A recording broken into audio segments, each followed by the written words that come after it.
Good evening, everyone, and welcome back to Sports Ethics and Social Justice. This is video 5 in our series.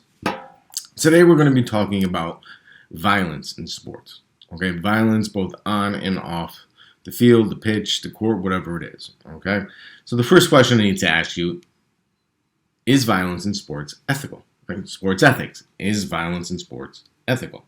Well, that's an interesting question because violence is prevalent throughout sports, and most sports are violent in nature. Just look at football, look at hockey, look at basketball to a certain extent. There are collisions, there is some violence throughout the games themselves. So, is violence in sports ethical? It's a great question because violence is prevalent through the sport, and many sports are violent by nature.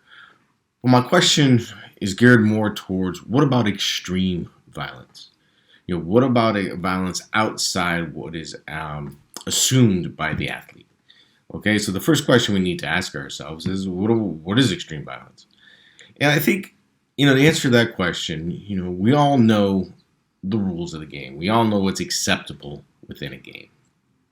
Well, we all know that, you're going to get, in football, you're going to get blocked, you're going to get tackled. But what about the unexpected? What about getting your knees taken out? What about getting hit from behind? What about, boxing? Boxing is a violent sport, right? Punches, punches, punches, punches, punches. What about getting your ear ripped off? Right, by in a Mike Tyson fashion. All right, so what about this extreme violence? Violence outside of what is usually assumed by the athlete. Is that ethical? We understand that linebackers at QBs. Okay, that's fine. But when they do so after the whistle blows, or if they do so from the blind side, or if they do so in a way that's meant to hurt or provoke injury, is that acceptable, or is that extreme violence that's not ethical? Same thing in the NHL, right? We have this concept called the enforcer, right? The big goon that's on the ice and to protect the other players and to start fights. Is that ethical? Should that be stopped? Right? Does that do anything to help move the game along? Or is it just because fans have accepted it over the years and they enjoy watching a good fight? Right? Beanballs in MLB.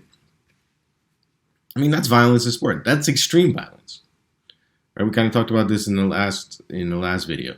Well, beanballs. I mean, should they be just outright banned? And if a pitcher engages in this conduct, they're automatically suspended. I mean, wouldn't that serve the better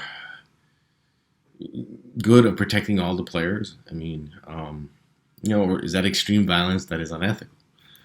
All right, what about bench clearing brawls? What if a team clears the bench and they get into a brawl? Well, that's extreme violence. Is that outside what is acceptable and should be stopped? And helmet-to-helmet contact. I mean, this is another example of extreme contact. And the NFL seems to be doing something about that.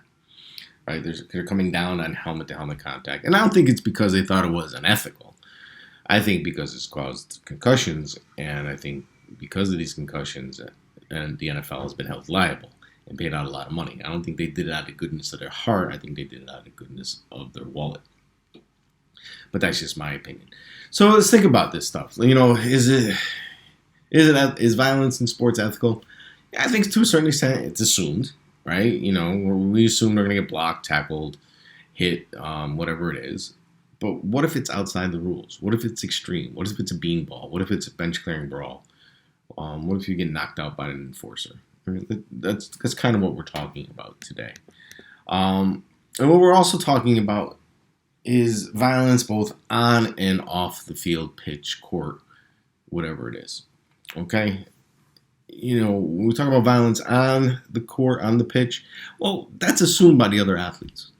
All right, to a certain extent. Maybe not extreme violence, but most violence is assumed by the other athletes. They understand that they're going to get tackled.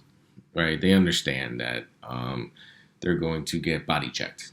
Right? They understand these kind of things. What about violence off the field? Right? What does it mean by off the field? Does that mean on the sidelines? Does that mean outside the stadium, in the arena?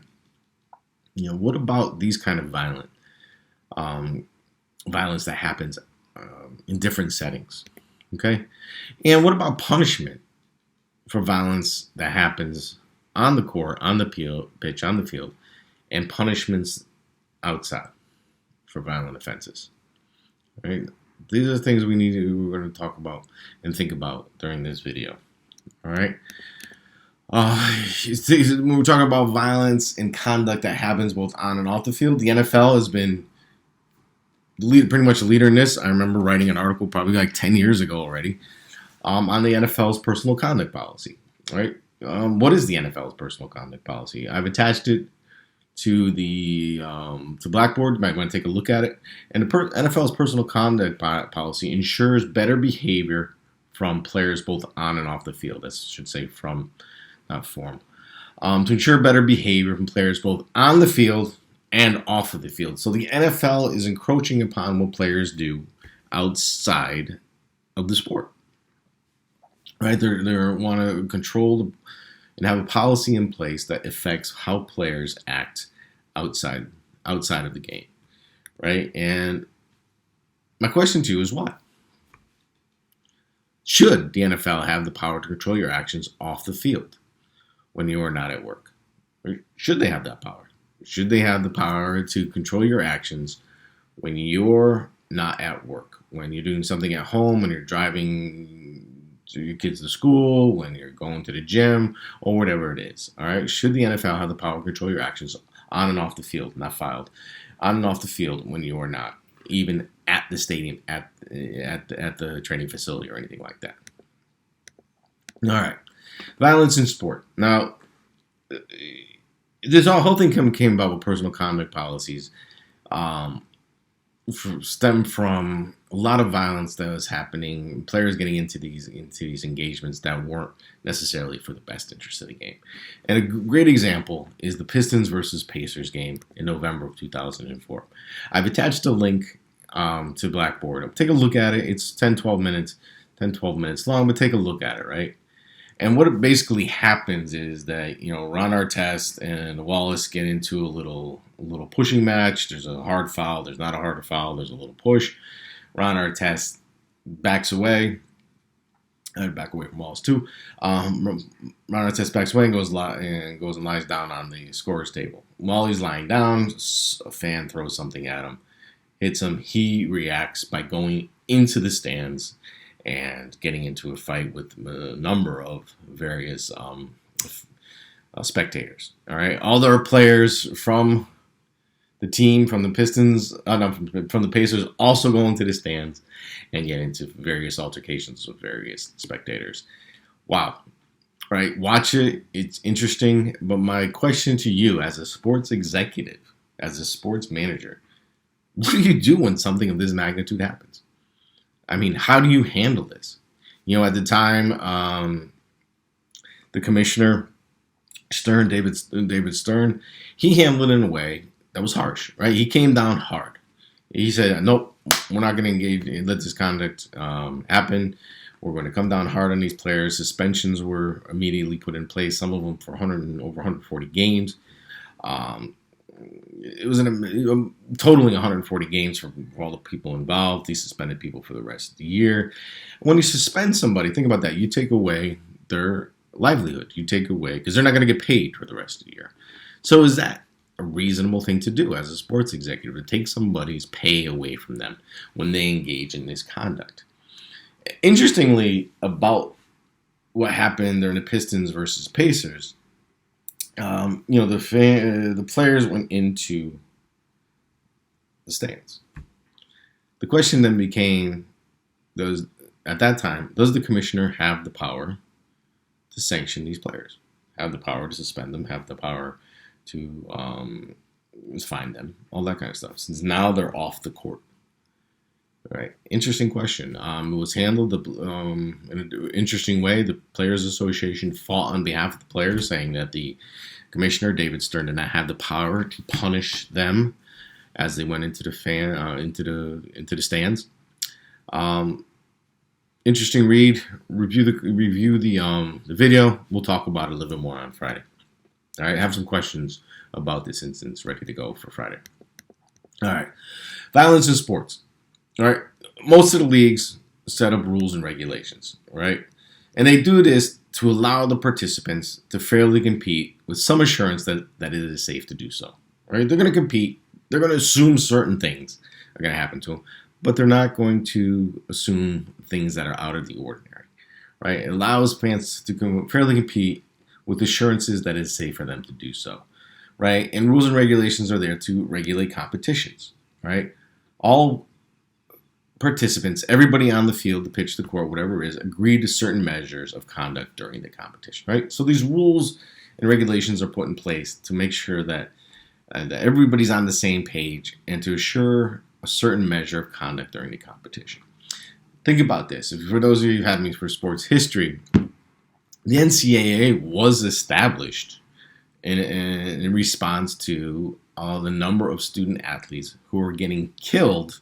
I'm not joking. Killed while playing college football. All right. In one year, there was a number of student athletes who were killed. I think the number was 18 off the top of my head. So around 1904, 1905, college athletes were getting killed on the field. College football players were getting killed on the field. So as a response, the NCAA was established, and they were set up to put in rules and regulations so that players could compete fairly, and that they knew what conduct was acceptable and not acceptable while playing the game. All right? They did this to standardize the play, but also to protect the participants, right? Last thing you want is a participant to get killed while playing the game.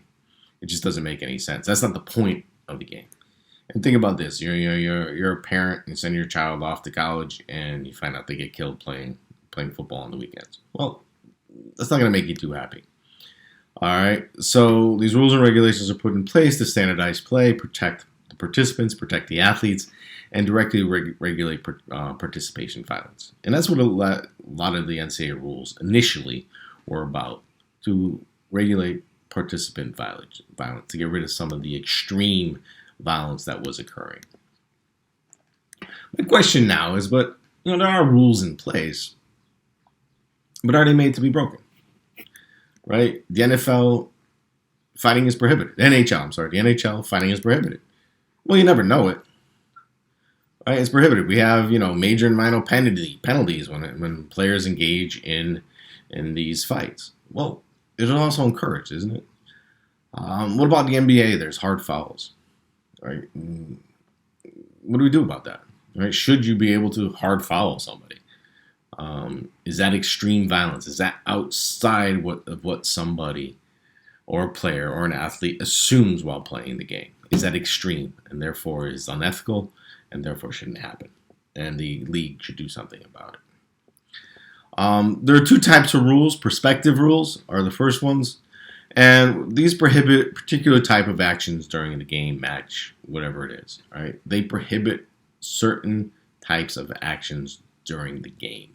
Spearing, right? Hitting somebody on the top of your helmet in football, cleating in baseball, high sticking in hockey, right? They prohibit these particular types of actions. These are prospective rules, right?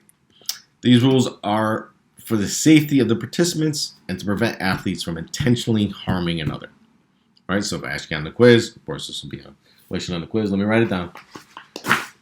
Quiz question. If I ask you, why are prospective rules implemented, they're there for the safety of the participants and to prevent athletes from intentionally harming one another. And these types of rules are both at the professional level and at the amateur level. And then there are sportsmanship rules.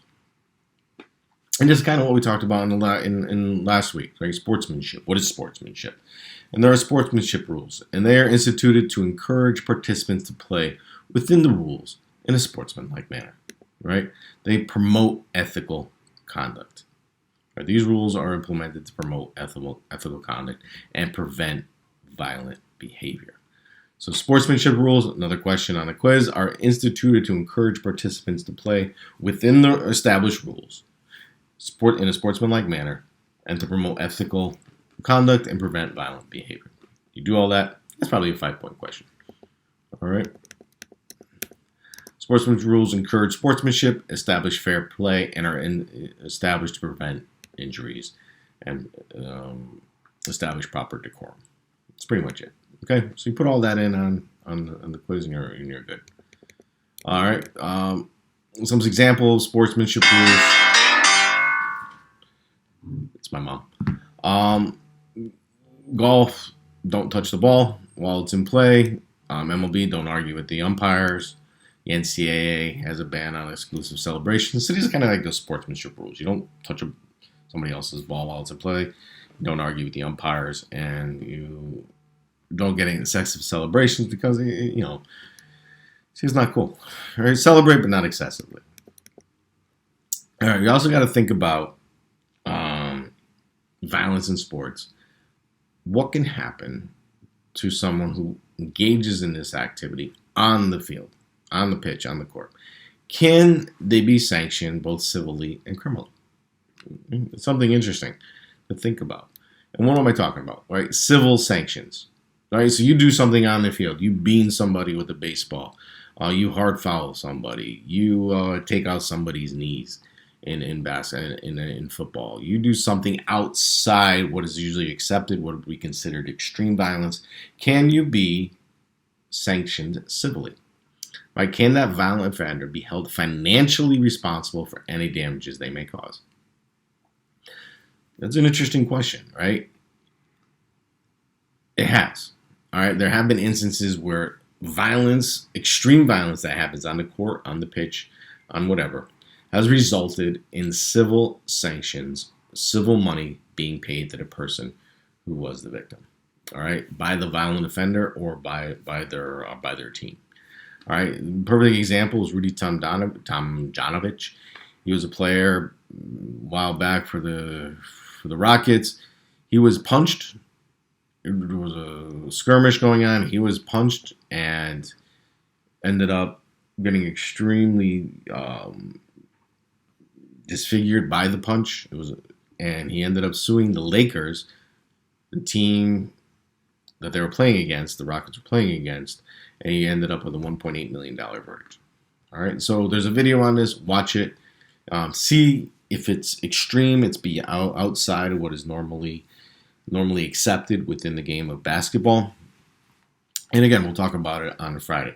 Okay, Rudy Tomjanovich got punched. What happened to him was pretty harsh. He almost died. Sued the Lakers because the player played for the Lakers and ended up on a $1.8 million verdict. You guys got to look at the video too if you want to look around, see what happens and how this affected the player from the Lakers who punched Tomjanovich. All right, it's interesting dynamic there. All right, so criminal sanctions, right? So beyond the civil sanctions that can be filed, beyond money, can you be criminally sanctioned for violence that occurs on the pitch, court, field, whatever it is? That is considered extreme and outside the norm, right? And criminal sanctions mean you go to jail, right? You could possibly go to jail. All right, violent offenders are criminally held or criminally liable for damage they may cause. All right, there's another video I put up. Bertuzzi was held criminally liable for a hit on Steve Moore.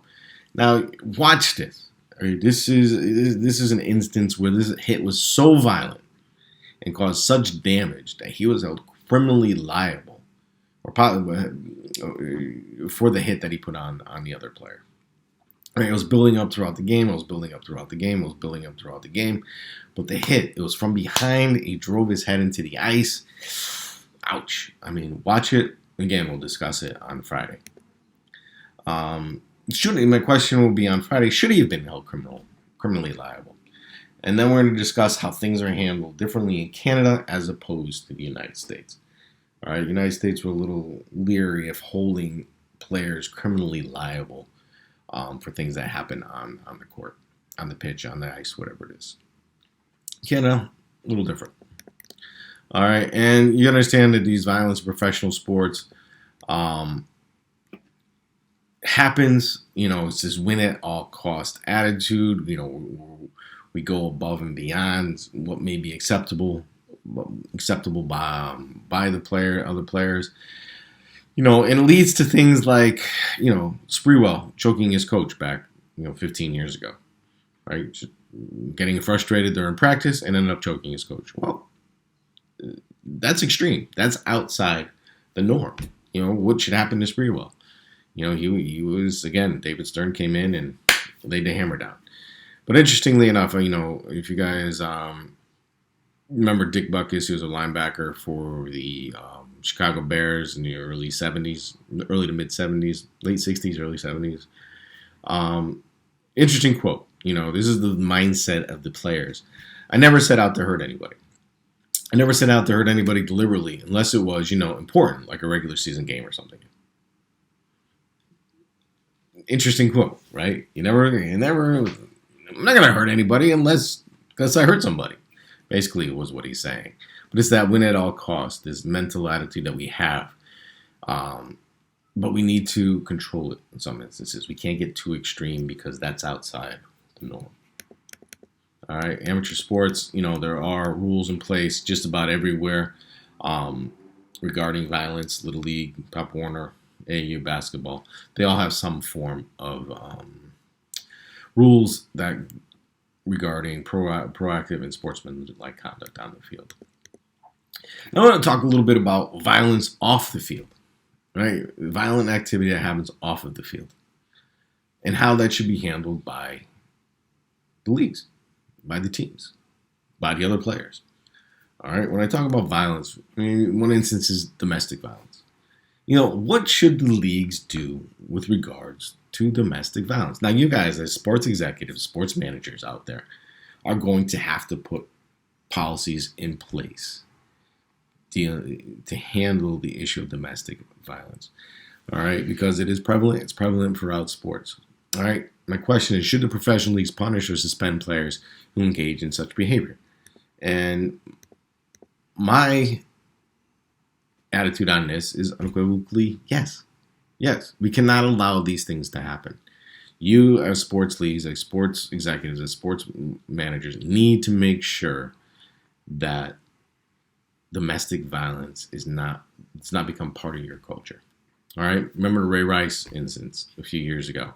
Right, the video is up. Take a look at it. He knocked his girlfriend at that time, now wife, out in an elevator and then dragged her out. Well, that's not acceptable behavior, right? And no league should accept that. Other instances, Mark Fields. There's been plenty others. We can go through the list of these domestic violence incidences that are happening, especially in football. I think in football it happens a little more frequently than in other sports. So therefore, my question then becomes, should the leagues be somewhat responsible? Should the NFL be somewhat responsible? Now, and I asked this question, and we can discuss this on Friday, but, we put these young men out there. We have them bang their heads up against the wall, basically, for years and years and years. We have them get engaged in this violent behavior. We tell them how great they are. And then once we take them off the field, we say, now you need to be a normal human being. Now you need to be a reasonable human being. Well, we banged your head and caused you severe damage to your brain. And now we want you to act normally. Wow. Right? So should the leagues be somewhat responsible for the actions of their players off the field? Should they be liable? Should Mrs. Ray Rice be able to sue the NFL and for damages because of the actions of her husband? Something to think about. Maybe a paper to write. If somebody's thinking about it down the road, maybe I'll write about it. All right. So also DWIs, driving under the influence, driving while intoxicated. However you want to put it. Should the professional leagues punish or suspend players who drive while intoxicated? Right? They're putting not only their lives but other people's lives in danger by getting behind the wheel. Should the leagues punish or suspend players who engage in this activity? I think, again, unequivocally, yes. Yes, they should. They should not allow their athletes to engage in this activity. What about coaches, though? Coach drives drunk? Suspended? Sure, why not? What about front office personnel? What about owners? All right. See, the owners even engage in this kind of conduct. And a few years ago, the owner of the Colts, Irsay, driving while got picked up for DUI. He should be suspended too. Even though he's an owner, I mean, he has the duty to do what's right also. Okay, just because you're an owner doesn't give you a free pass. All right, so if you engage in this activity, this kind of violence off the field, DUI and DWI, and it's violent because you're putting yourself in danger and also other people on the road in danger. You should see some kind of sanctions for that. And the last thing I want to talk about is hazing. All right, hazing. What about this hazing stuff? You know, these actions that recklessly or intentionally endanger the health and safety of a person for the purpose of initiation, admission, or affiliation into an organization. All right. All right. So, what should we do about hazing? Is there a point where hazing goes too far? Is there a point where hazing is not fun? It's violence, and it's extreme violence. So you as a sports manager, sports executive, need to start thinking about what if you hear the hazing is going on your campus. What if the lacrosse team is hazing its players, or what if the soccer team is hazing its players? Well, you need to investigate that. You need to look into that and find out what is happening, and then you need to put rules, policies, and procedures in place to make sure that the athletes are protected. Because actions that are recklessly or intentionally endanger the health and safety of a person for the purposes of initiating into a club or organization, that may be illegal. All right, it's illegal in a lot of states. So you need to really put the hammer down with regards to this hazing. All right, hazing could include indecent exposure of body parts, right? Mental stress, sleep deprivation, isolation from the team, even an assault upon a person, having them, or forcefully having them ingest various substances. We're talking about alcohol here, for the most part, or confinement to a certain area. These are all examples of hazing, right? Indecent exposure, having somebody engage in these activities, indecent exposure, sleep deprivation, engage in assaults, in order to get initiation into a club, that may be illegal. All right, so really think about that. Not only illegal, think about it from an ethical standpoint. Should your university allow this to happen? Should your team allow this to happen? Should you turn away from these kind of activities happening on your watch? I say no. All right, you need, as a sports executive, to put the hammer down on this kind of stuff, because it's probably illegal and is definitely unethical. All right, think of some questions. Watch those videos. Let's get some good questions. Get some dialogue going. We'll talk about these issues on Friday during our Zoom class. All right, take care, everyone. Have a good day. Stay